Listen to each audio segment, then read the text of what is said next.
All right, so there's been so much WWE talk lately that I haven't done an AEW video in a while. So I thought I'd do an interesting video here because there is some behind the scenes news. AEW right now is cold.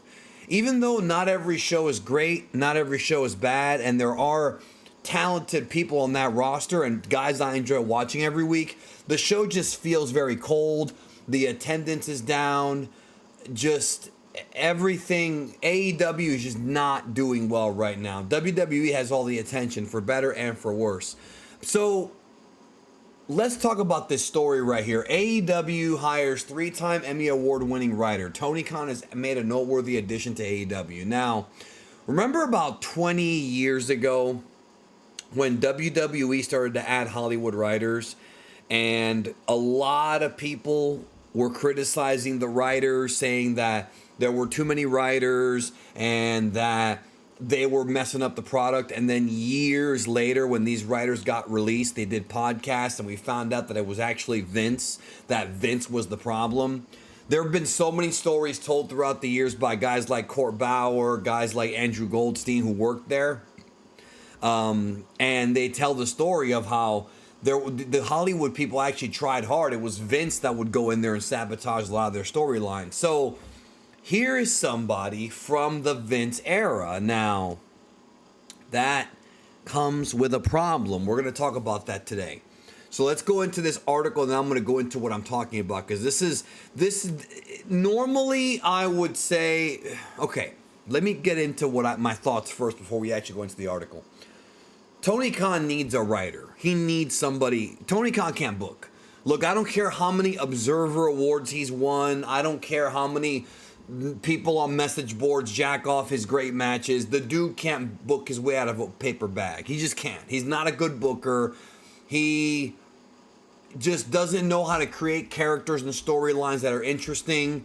He does give the guys leeway, but he doesn't know how to follow things up. It's just very... The guy can't book. He's proven it already. The times that AEW was doing well, obviously he was involved, so I'm not going to say that he's never been able to book ever, but clearly those days are gone. 2019, 2021 are gone, and I think a lot of people attribute 2019 being so good to Cody because of Cody. Cody was very involved in creative. But I'm not going to bury Tony Khan on this video. But I'm just going to say that he needs a writer. This is what AEW needs. It says here, the company is set to announce Jennifer Pepperman as Vice President of Content Development, Sports Illustrated has learned. So, Jennifer Pepperman, who worked for WWE as a writer, won 3 Emmy Awards. This is not just some nobody. This person has credentials, has now joined AEW. Says here, Pepperman is a 3-time Daytime Emmy Award winner. Up until last week, she was also WWE's longest tenured female creative team member, but she opted to leave the company. She had worked for WWE since 2017. We're going to go into that because there's actually a bad part about this. And Adam Pierce here, Scrap Daddy on Twitter, put over Jennifer Pepperman because apparently she really helped him out, and the writers. Oh, did not mean to go into X there. It was going to Adam Pierce's tweet. And so he's very thankful. It happened again. He's very thankful of her. So it says here in AEW, Pepperman will be working alongside Khan. Tony Khan, the head of creative, of course he is. He has to be the booker. Her primary role will be development of content for live programming, which means she's going to help Tony Khan write the shows. Obviously, we know Jimmy Jacobs and Bryan Danielson help. Now, there is a dark side to this, and I'm going to go into that dark side here in just a moment. Because, yes, they did hire her, but at what cost? Well, this could be a dangerous hire, and I'm going to go into why. So you know how WWE is involved in a lot of legal problems right now because of this story, this lawsuit. Well, there's another lawsuit now.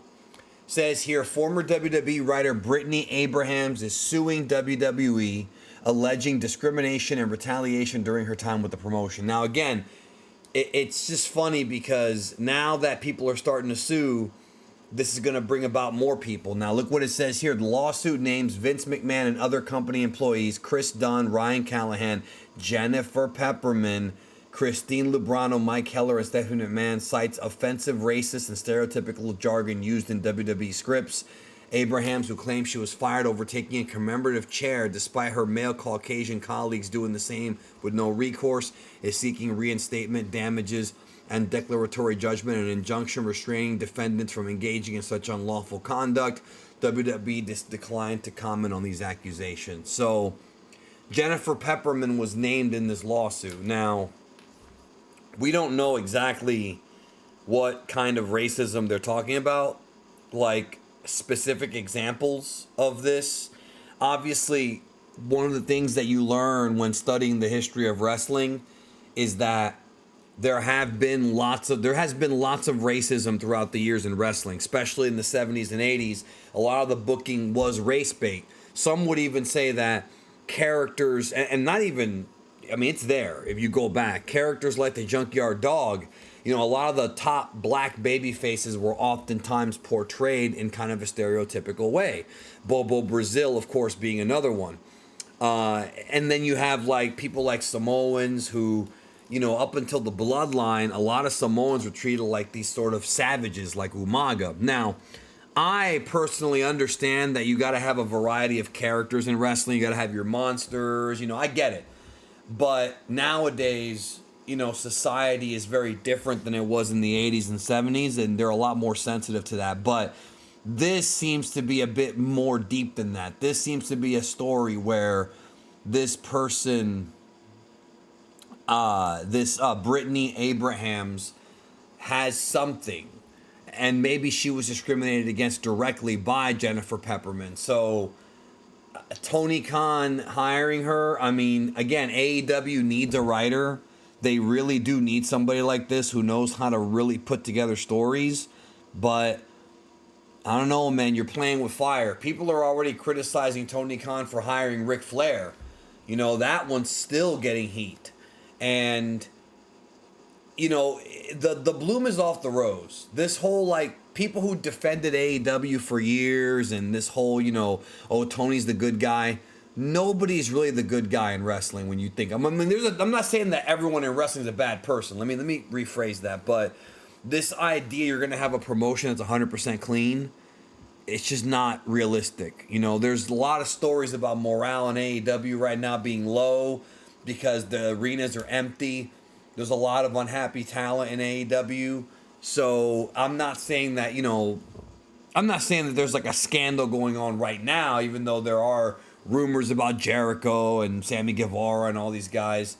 It's still a situation where wrestling, it just attracts people who sometimes aren't the best citizens. Does that make sense? Does that make sense? It sounds like a softball thing to say because not everybody in wrestling is a bad person, but wrestling does attract very strange people into the business. So we'll see where this goes. Hopefully it'll improve the television going forward.